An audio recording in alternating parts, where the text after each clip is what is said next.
शादी के बाद मैं अपनी बेटी और दामाद को दावत पर बुलाती तो मेरा दामाद अकेला दावत पर आ जाता और मेरी बेटी को ना लाता। मुझे कहता कि मैंने तो बहुत कोशिश की कि आपकी बेटी को भी साथ ले आऊं, मगर इसने आने से इनकार कर दिया। मुझे दामाद की बात सुनकर बहुत हैरत होती। मैं बेटी को कॉल करके पूछती तो बेटी कहती, माँ मुझे घर के कुछ ज़रूरी काम करने थे इसलिए मैं नहीं आ सकती थी। बेटी का जवाब सुनकर मैं बहुत हैरान होती कि ऐसे कौन से ज़रूरी काम हैं जो मेरी बेटी अब मुझसे मिलने के लिए भी नहीं आ सकती। एक दिन मैंने अपनी नौकरानी और अपने दामाद को एक होटल में जाते हुए देखा। मेरा तो दिमाग ही चकरा गया। आखिर ये सब क्या चल रहा था। मैं उन दोनों का पीछा करते हुए होटल तक पहुंच गई, मगर वे दोनों एक कमरे में चले गए। मैंने अचानक से इनके कमरे का दरवाज़ा खोला तो सामने का मंजर देखकर मेरे सर पर आसमान गिर पड़ा, क्योंकि मेरी बेटी तो दरवाजे की बेल बजी तो मैंने सोनिया को पुकारा। सोनिया देखने बाहर कौन है। सोनिया ने कहा कि जी देखती हूँ। इसने गेट खोला तो सामने मेरा दामाद खड़ा था। वे अंदर आया तो सोनिया ने उसे नमस्ते किया। वे बोला आंटी अंदर हैं। सोनिया ने दरवाज़ा बंद करते हुए कहा कि वे घर पर ही हैं। मेरा दामाद अंदर आया। मैं ड्राइंग रूम में सोफे पर बैठी कुछ ज़रूरी फाइल्स में खोई हुई थी। मेरे दामाद ने मुझे नमस्ते किया तो मैं मुस्कुराने लगी। मैंने अपना चश्मा उतार कर फाइल रख दी और बोली, आओ रोहित बेटा कैसे हो तुम, और मेरी बेटी सोनम कैसी है, कहाँ है। रोहित ने सोफे पर बैठते हुए कहा, नहीं आंटी मैं अकेला ही आया हूँ। दरअसल मुझे आपसे एक ज़रूरी बात करनी थी।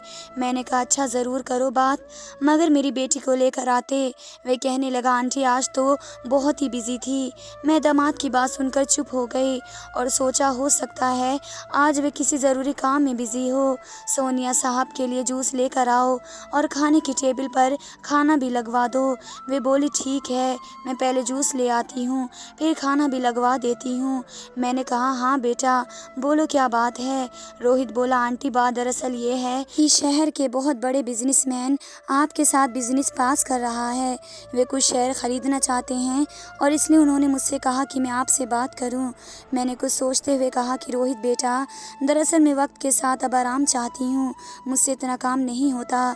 तुम्हारे अंकल जिंदा होते तो सारी जिम्मेदारियाँ खुद संभाल लेते, लेकिन उनके जाने के बाद यह सब कुछ संभालते संभालते मैं थक गई हूँ। मेरा तो ख्याल है कि तुम उन्हें मना कर दो। फिर रोहित ने कहा आंटी कैसी बात कर रही हैं, अंकल के बाद आपने सब कुछ संभाला है, अब आप हार कैसे मान सकती हैं। मैंने कहा बस बेटा अब दिल नहीं करता इतनी मेहनत के लिए। आप देखो ना एक महीना पहले कितना बड़ा नुकसान मुझसे हो गया। वे तुमने संभाल लिया, वरना तो एक साल में भी इतना नुकसान का भरपाई नहीं होता जितना बड़ा नुकसान था। इतने में सोनिया जूस लेकर आ गई। उसने जूस रोहित के सामने रख दिया। मैंने कहा बेटा तुम जूस पियो, ज़रा मैं अभी आती हूँ। यह कहकर मैं उठी और अपने कमरे में चली गई। मेरा नाम साधना है। मैं गरीब घराने से ताल्लुक़ रखती थी, मगर ऊपर वाले ने मेरे नसीब में ये दौलत रुपया और पैसे लिखे थे। मेरे ससुर मेरे बाप के स्कूल और कॉलेज के ज़माने के दोस्त थे। एक दिन मेरे ससुर की मेरे बाप से मुलाकात हो गई तो वे अपनी पुरानी यादों को ताज़ा करने लगे। मेरे ससुर ने पुरानी दोस्ती को रिश्तेदारी में बदलने की ख्वाहिश जाहिर कर दी, जिसे मेरे बाबा ने स्वीकार कर लिया और यूं मैं दुल्हन बनकर इस बड़े से आलीशान बंगले में आ गई। मेरे पति भी बहुत अच्छे इंसान थे। ऊपर वाले ने मुझे 2 बेटा और एक बेटी से नवाजा।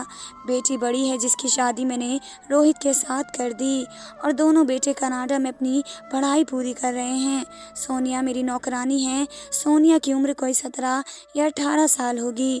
दरअसल सोनिया मेरे ससुराल के ख़ानदानी नौकरानी की बेटी है।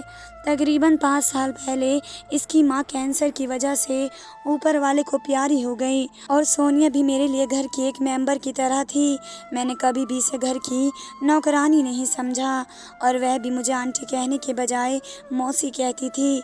आज मैंने अपनी बेटी और दामाद को दूसरी बार दावत पर बुलाया था, मगर मेरी बेटी थी कि आने का नाम ही नहीं ले रही थी। मैंने सोच लिया था कि मैं खुद ही जाकर इससे मिलूंगी।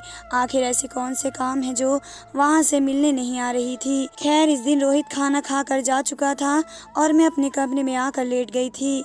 अगले दिन मैं मार्केट से वापस आई और टैक्सी से उतरी। गर्मी आ चुकी थी और मैं अपने लिए कुछ नहीं कपड़े लेने गई थी। जैसे ही गेट पर पहुंची तो चौकीदार अपनी कुर्सी से उठकर खड़ा हो गया और नमस्ते करने के बाद बोला कि मालकिन आप टैक्सी पर क्यों आई हैं? आपकी गाड़ी कहाँ है? मैंने कहा बस ये बात न पूछो। जब मॉल से शॉपिंग करके बाहर निकली तो गाड़ी नहीं थी। लगता है किसी ने चोरी कर ली। चौकीदार ने कहा मालकिन आपकी गाड़ी तो बहुत महंगी थी। मैंने कहा जी दुआ करें मिल जाए। मैंने एसएचओ से बात कर ली है। मैं गेट से अंदर दाखिल हुई तो सामने रोहित की गाड़ी खड़ी थी। मैंने चौकीदार से कहा क्या रोहित आया हुआ है? चौकीदार ने कहा जी मालकिन रोहित साहब आए हुए हैं। मैंने पूछा वे कब आया? चौकीदार बोला आधा घंटा हो गया। मैं घर के अंदर दाखिल हुई। आजकल रोहित तकरीबन ऐसे ही मेरे घर आ रहा था। ड्राइंग रूम में दाखिल हुई लेकिन रोहित ड्राइंग रूम में नहीं था। इधर उधर अचानक मुझे सोनिया के रूम से बातें करने की हल्की सी आवाज़ आई। मैंने शॉपिंग बैग टेबल पर रखे और सोनिया के कमरे की तरफ चल पड़ी। इससे पहले कि मैं दरवाज़ा खोलकर कमरे के अंदर दाखिल होती दरवाज़ा खुल गया। रोहित और सोनिया कमरे से बाहर आ गए। मैं उन दोनों को देखकर हैरान रह गई।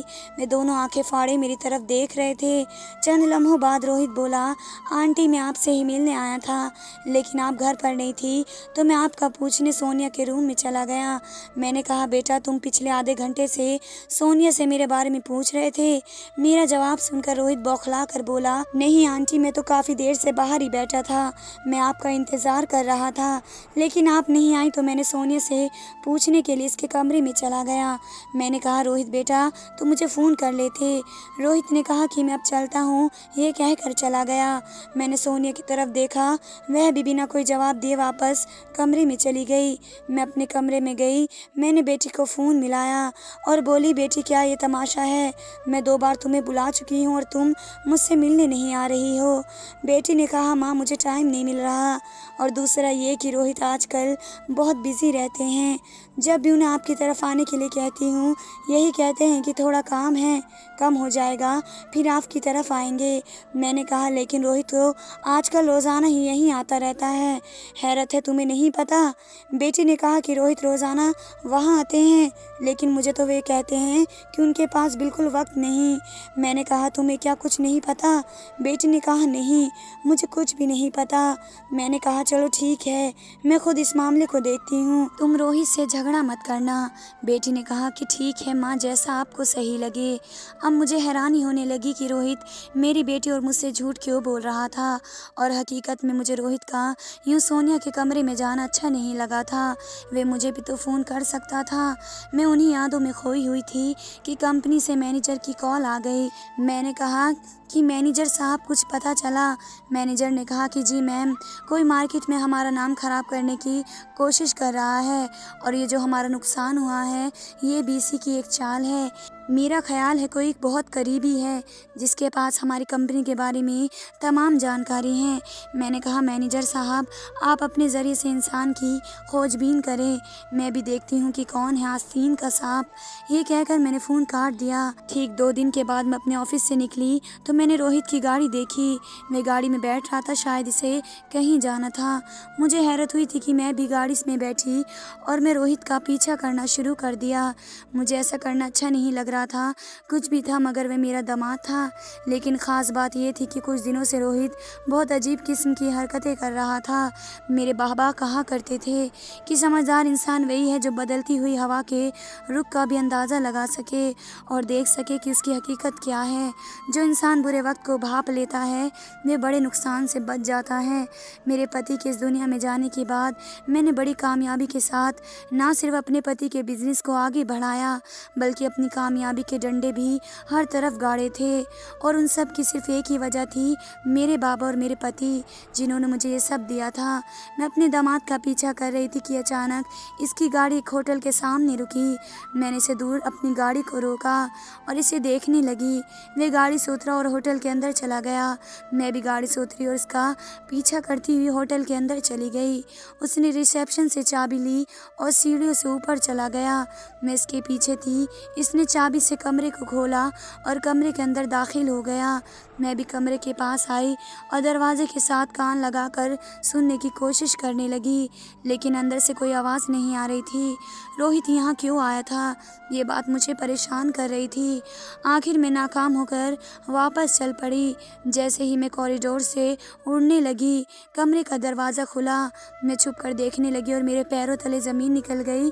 कमरे से सोनिया बाहर निकली और तेज़ तेज़ कदम उठाती बाहर आने लगी।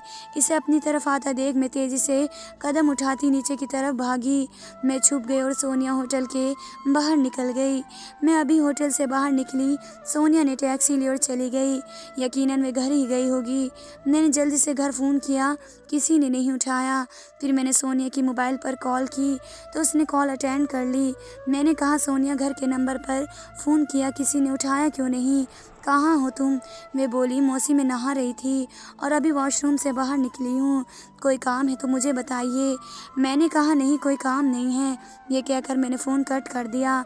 ये मामला इतना सीधा नहीं था जितना नज़र आ रहा था। मैंने सोनिया को कभी नौकरानी नहीं समझा था और हमेशा इस घर का एक मेंबर समझा।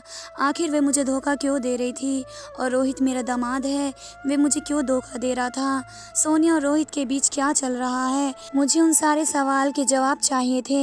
मैं घर पहुंची तो सोनिया कहने लगी, मौसी खाना लगा दूं? मैंने कहा, नहीं मुझे भूख नहीं है, सिर्फ एक कप चाय पीऊँगी। वे बोली, ठीक है मैं अभी चाय लेकर आती हूँ। वे जाने लगी तो मैंने कहा, सोनिया अपना मोबाइल दो, मैंने एक फ़ोन करना है, मेरे मोबाइल में बैलेंस ख़त्म हो गया है। इसने मुझे अपना मोबाइल दिया और चली गई। मैंने मोबाइल को अच्छी तरह से चेक किया, लेकिन इसमें रोहित का नंबर नहीं था।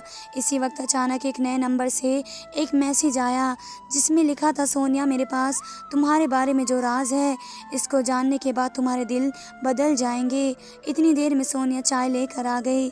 मैंने मोबाइल इसे देते हुए कहा, सोनिया कोई बड़ा अजीब सा मैसेज आया है, सॉरी मैंने पढ़ लिया, वह भी इसलिए कि तुम तो वैसे भी मुझसे कुछ बात ही नहीं करती हो। सोनिया ने मोबाइल लेकर जल्दी से मैसेज देखा और बोली, जी मौसी ये रॉन्ग नंबर है, कल से बेवजह मुझे तंग कर रहा है, मैं अब उसे ब्लॉक ही करने लगी थी।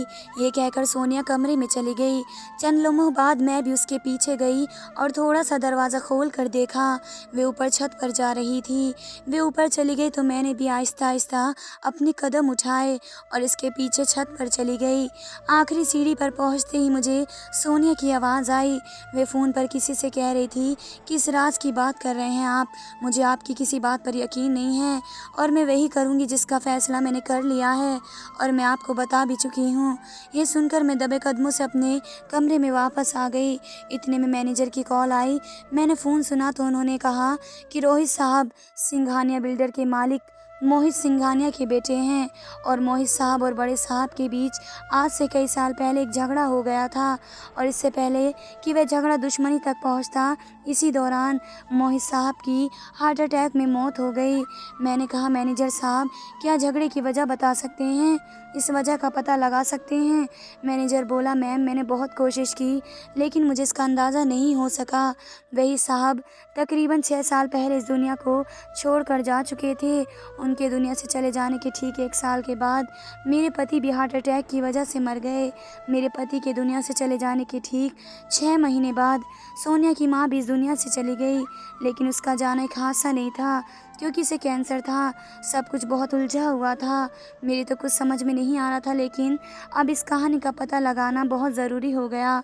मैंने अपने पति की तमाम कारोबारी और जाति मामलों की छानबीन करना शुरू कर दिया और साथ ही सोनिया और रोहित पर भी गहरी नज़र रखी हुई थी। चंद दिन बाद मैंने अपनी बेटी को घर पर बुला लिया और फिर हम दोनों गाड़ी में बैठे सोनिया के घर से निकलने का इंतज़ार कर रहे थे क्योंकि सोनिया ने आज फिर रोहित से मिलने के लिए ही जाना था।